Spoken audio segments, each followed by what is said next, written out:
അസ്സലാമലൈക്കും വറഹ്മത്തുള്ളാഹി വബറകത്തു. ബിരിയാണി കഴിഞ്ഞു. ഇനി അടുത്തത്. ഹലോ. അസ്സലാമലൈക്കും വറഹ്മത്തുള്ളാഹി വബറകത്തു. വാലേക്കും അസ്സലാം. വാലേക്കും അസ്സലാം.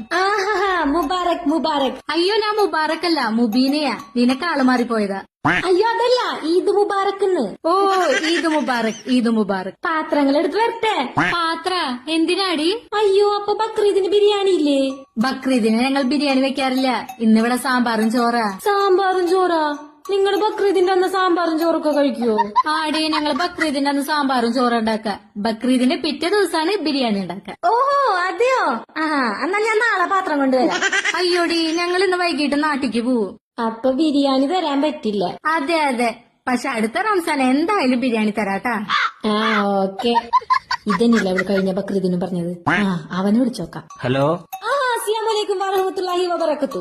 എന്താടി ഹിന്ദിയിലൊക്കെ സംസാരിക്കുന്നത്? ഹിന്ദി അല്ല, അറബിയാ. ഞാൻ വിഷയതാ. അതൊക്കെ എന്തിനാടി എന്നോട് പറയുന്നത്? ബക്രീദല്ലേ, ബിരിയാണി താ. അതൊക്കെ വല്ല മുസ്ലിം ഫ്രണ്ട്സിനോട് ചോദിക്കടി, എന്നോട് എന്തിനാ ചോദിക്കുന്നത്? ഞാൻ ഹിന്ദു അല്ലേ? അപ്പൊ നീ മുസ്ലിം അല്ലേ? നീ താടിയൊക്കെ വെച്ചിട്ടുണ്ടല്ലോ. ഇതൊക്കെ നിനക്ക് താടിയായി തോന്നിയ? എടി, ഇതൊരു തോർത്തെടുത്ത് തുടച്ചാ പോവാന്നുള്ളൂ. അല്ല, താടി വെച്ച മുസ്ലിം ആവോ? അപ്പൊ ഇക്കൊല്ലവും ബിരിയാണി ഇല്ല.